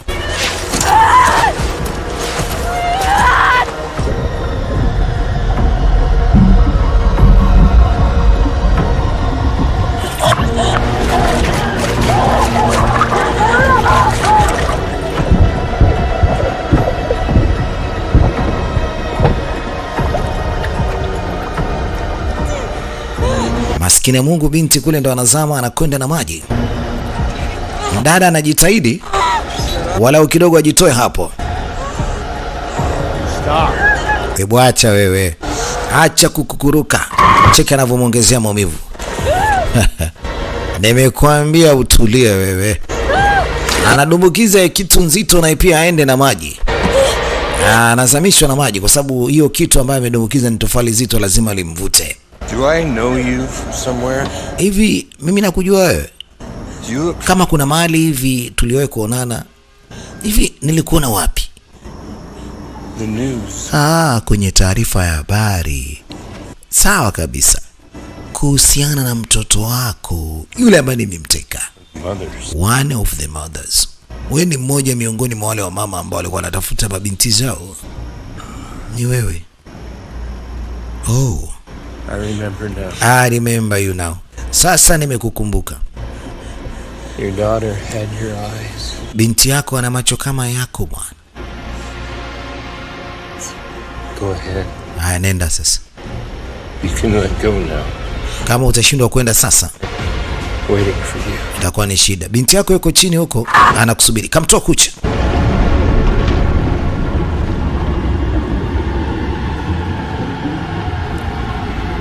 Uzito wa lile jiwe linaendelea kumvuta chini na sidhani kama ataweza kuibuka kama asipojitoa pale kwenye huo mtego.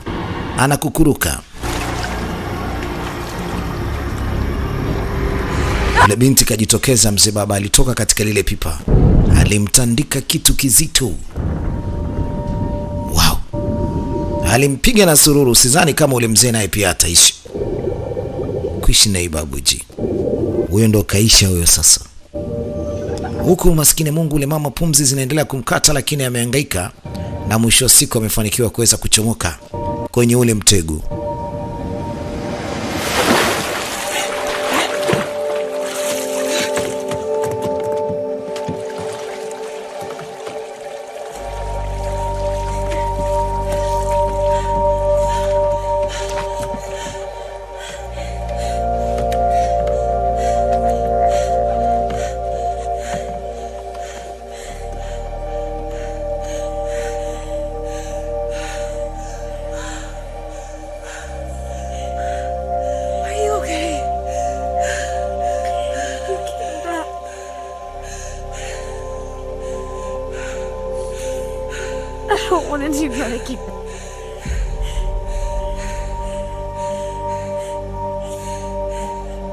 You'll never have to.